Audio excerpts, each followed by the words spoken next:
స్వామిని ఎప్పుడు జ్ఞాపకం పెట్టుకోండి.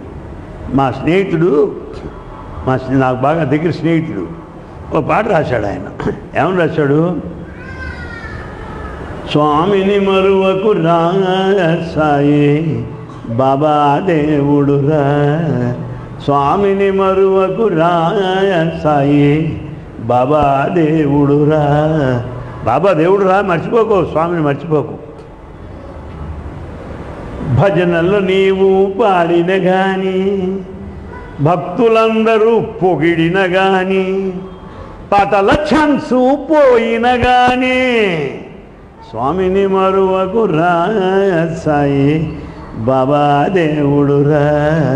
పాడడానికి ఛాన్స్ పోయిందనుకో, రేపటి సమితికి రా, చచ్చా పాటల ఛాన్స్ పోయిన కానీ, సేవాదళమున చేరిన కానీ, సేవలు ఎన్నో చేసిన కానీ, స్కార్ఫులు బ్యాడ్జీలు లాగిన కానీ, కన్వీనర్లు కసిరిన కానీ, స్వామిని మరువకు రా సాయి బాబా దేవుడురా. ఎప్పుడు బ్యాడ్జీ ఇస్తాడో తెలీదు, ఎప్పుడు బ్యాడ్జీ పీకుతాడో తెలీదు. నాయన బ్యాడ్జీ ఇచ్చినా పీకినా మేము మాత్రం స్వామిని మర్చిపోవు నాయన. అది తెలుసుకో.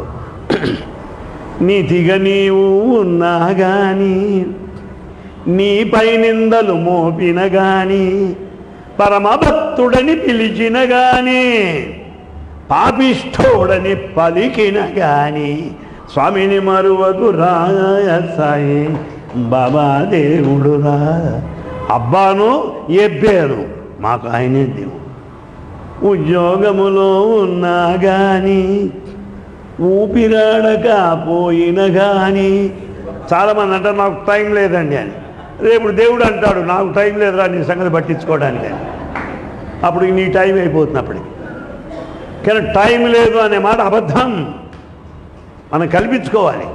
అందుకని ఉద్యోగములో ఉన్నా కానీ, ఊపిరాడక పోయిన కానీ, ఆఫీసర్లు అరచిన కానీ, కంపెనీ వారు కరచిన కానీ, స్వామిని మరువకు రా సాయి బాబా దేవుడురా. ఇంట్లో వారు అడిగిన కానీ, ఒంట్లో శక్తి ఉడిగిన కానీ, శక్తి తగ్గిపోయింది.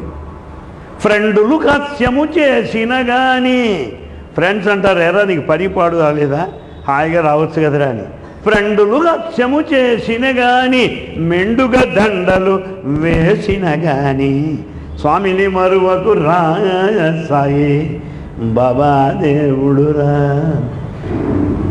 బాబా నిన్ను చూచిన కానీ, బాగుగా నీతో నవ్విన కానీ, ఇంటర్వ్యూ నీకిచ్చిన కానీ, 20వ లైను వచ్చిన కానీ, స్వామిని మరువకు రా సాయి బాబా దేవుడురా.